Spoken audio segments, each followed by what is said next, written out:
Et là aussi, il y a une leçon à tirer, mes frères. C'est que, pourquoi faire du mal à mon frère? Pourquoi médire mon frère? Pourquoi calomnier mon frère? Pourquoi toujours penser du mal de l'autre?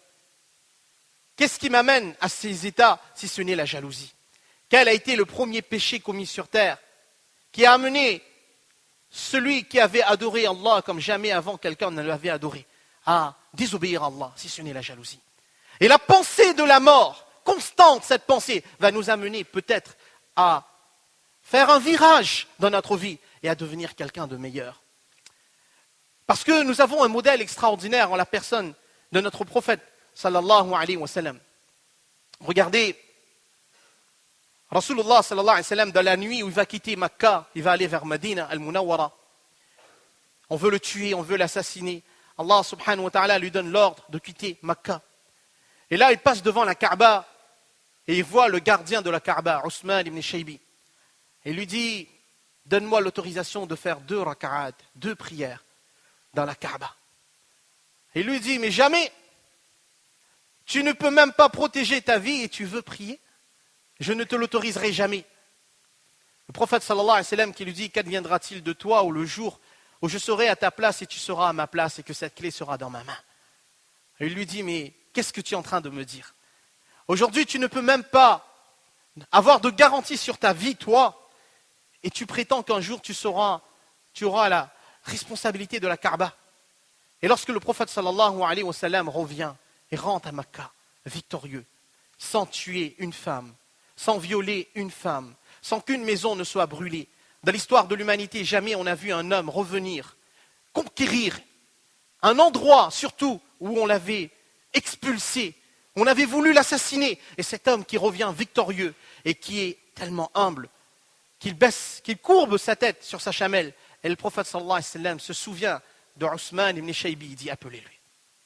Et le prophète d'Allah sallallahu alayhi wa sallam lui dit, tu te souviens de ce que je t'avais dit? Tu te souviens? Et là, Ousmane ibn Shaybi lui dit oui. Que diras-tu aujourd'hui? Que diras-tu aujourd'hui? Et là, Ousmane, il dit, Akhun karim wa nabiyyun karim. Un frère bon, noble, généreux, compatissant, magnanime, et un prophète bon, un prophète pardonneur. Et le prophète sallallahu alayhi wa sallam qui prend cette clé de la Kaaba et qui lui donne et lui dit, Ousmane, jusqu'au Qiyamat, la clé de la Kaaba restera dans ta famille. Et elle ne pourra vous être prise si ce n'est par un oppresseur. Regardez et regardons l'exemple de notre prophète sallallahu alayhi wa sallam. Comment est-ce qu'il a agi? Est-ce qu'il a agi avec rancune?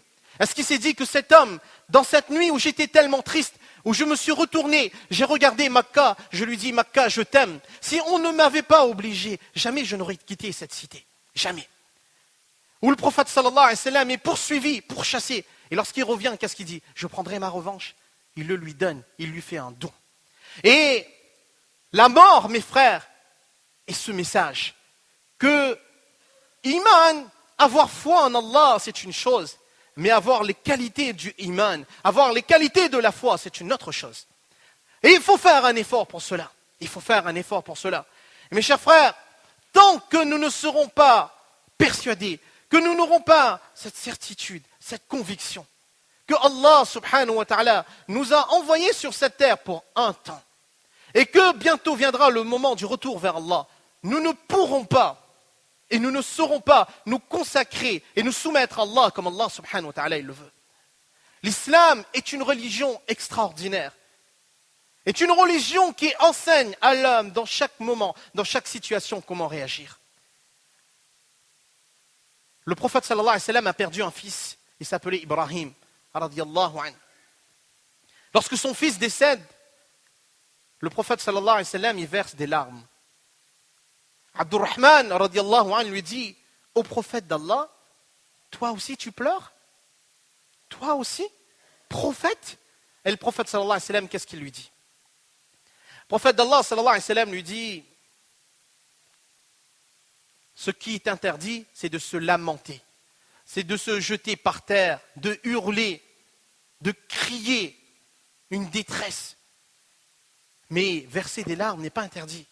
Ces larmes sont l'expression de la miséricorde qu'Allah a donnée à certains hommes. Qu'est-ce que tu veux que je te dise si toi tu ne l'as pas?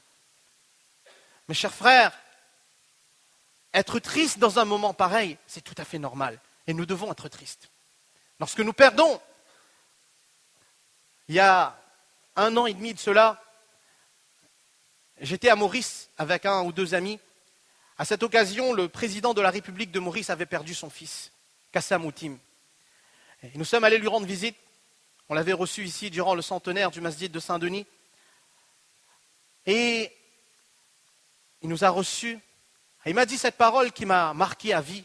Il m'a dit, tu sais, un jour un homme m'a demandé quelle est la chose la plus lourde qu'un homme peut porter.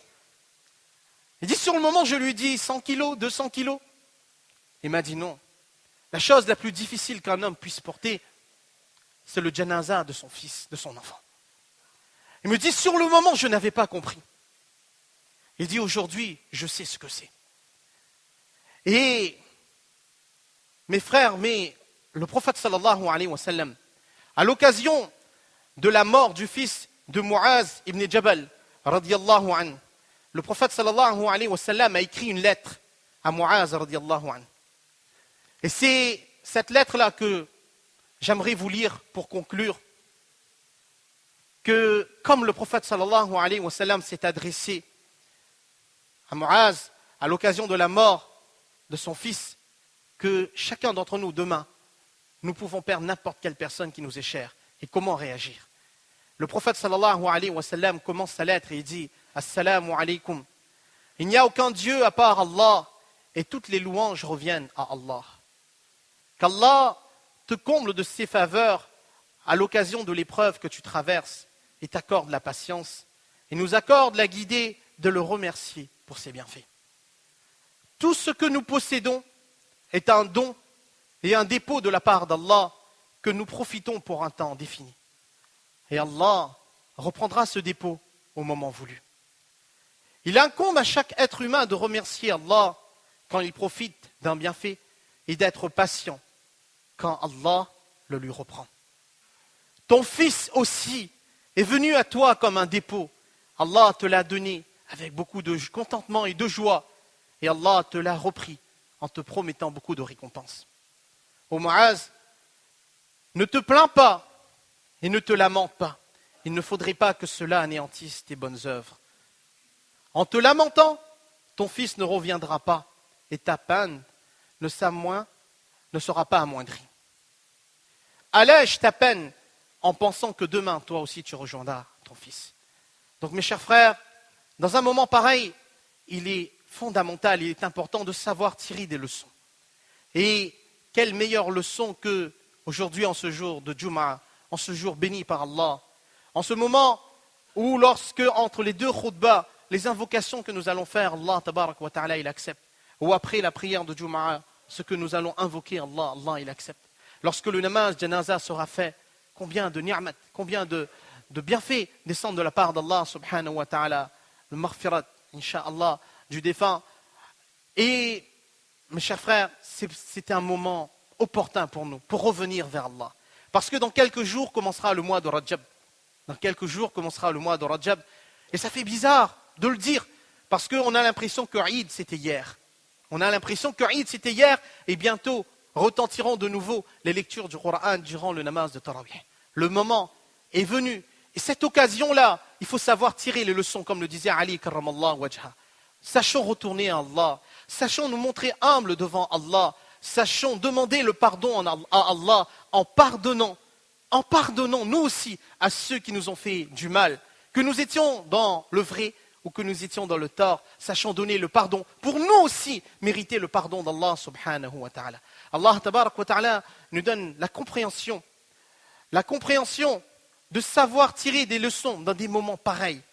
Et qu'Allah tabarak wa ta'ala, il donne le sabr jamil aux parents et à la famille de Abdul Karim. Allah subhanahu wa ta'ala fasse de sa tombe un jardin parmi les jardins du paradis. Allah tabarak wa ta'ala illumine cette tombe. Allah subhanahu wa ta'ala donne un ni'mal badal à ses parents. Allah tabarak wa ta'ala lui donne le plus haut degré dans le Jannatul Firdaus. Et Allah tabarak wa ta'ala donne la guidée à l'ensemble de la Ummah. Et Allah subhanahu wa ta'ala guide notre jeunesse dans le droit chemin. Wa ma tawfiqi illa billah.